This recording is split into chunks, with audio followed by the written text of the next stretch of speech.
Welcome, Chuggalos, to day 2 of the 2022 Brew Crew Podcast Advent Calendar, and I'm your host, Matt. Today, we are going to be drinking Weir 9, which is a interesting beer. It's a bourbon barrel-aged amber lager, which we've never done before on the podcast.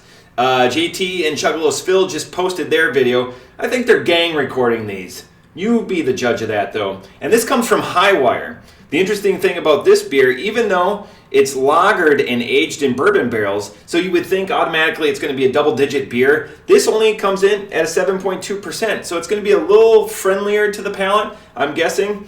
So we've done a lot about HiWire. HiWire comes to us from North Carolina. Oh, this also comes in a pint can, if you couldn't tell.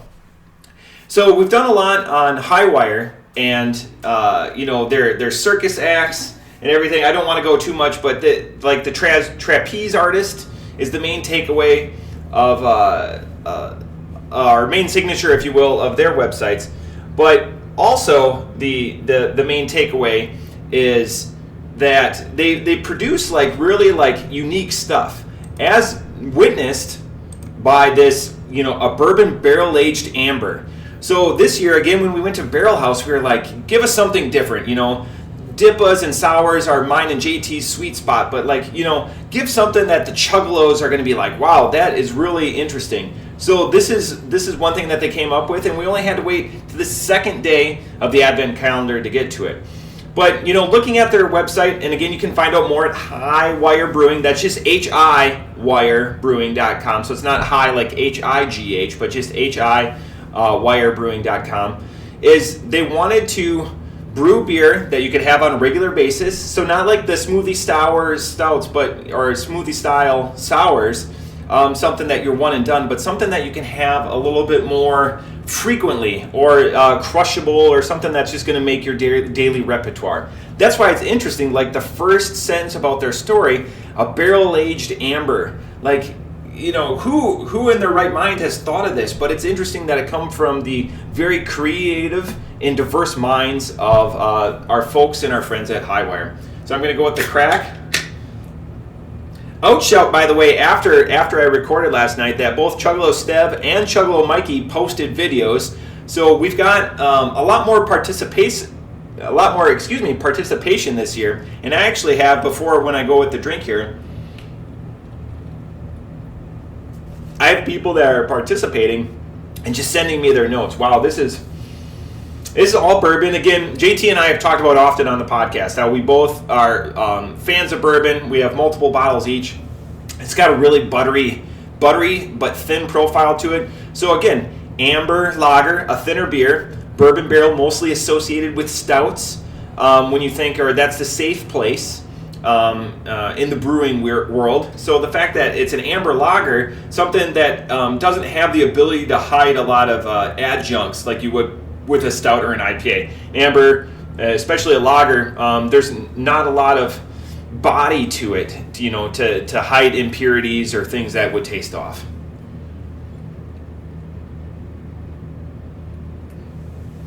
Sorry about the long pause there. This is interesting. Interesting in 100% it's bourbon. I wouldn't be able to tell the style, but I'd be like, man, this is a really thin stout, but like at a 7.2, if you're a bourbon man or woman, a bourbon Chuggalo, this is going to be right in your wheelhouse. Wow. Also, I wanted to reflect in less than 24 hours, mine and Meadmaster Uriah's episode has over 30 views, and he was like, is that a lot? Is that a lot? And I go, you crushed it. That was your first time on camera, and he was very interested, and, he was telling, the Uriahites, getting amped up, shaking the top rope. How excited he was to do it, and we were excited to have him. I was going to have another special guest today, but that fell through. So hopefully, in the next couple of weeks, I continue having more special guests. There will be a special guest tomorrow. I had them pick out a beer that they wanted to do, and tomorrow's beer, which you can go find on our Facebook page, and follow us on Facebook at the Brew Crew Podcast, is one that they picked out, and they're like, this is the best one out of the opportunity when our schedules are going to be overlapping. Okay, so I want to get to the outsider's opinion before I go to mine, or outsiders, the new Chuggalos. We were fast friends. We've gone into a story on Speaking Cursive a couple episodes ago. But here, I will just... Oh, I can't... Okay. I was doing it. I was practicing it earlier. I'm kind of getting washed out a little bit. I was practicing it earlier with the camera when I was recording. And I was like, oh, I'll be able to do it. I'll be able to switch the camera and have this awesome effect. But once I hit record, it went different. So here we go. Here's a picture of them. Oh, it's all washed out. Let me dim the lights a little bit there. There we go. And I'm trying to get out of the reflection. God, that's not as good as I thought it would be. Shoot. Well, that's Chuggalo, new Chuggalos as of November. Chuggalo Kate and Chuggalo Jason. There we go. As promised, it says on the picture, as promised here. Let's get it to dim down a little bit. Again, sorry about this, but their reaction is what's priceless. Gosh darn it. Okay. Hopefully this will dim. So Jason, Chuggalo Jason said, bland with only obvious hints of the bourbon barrel.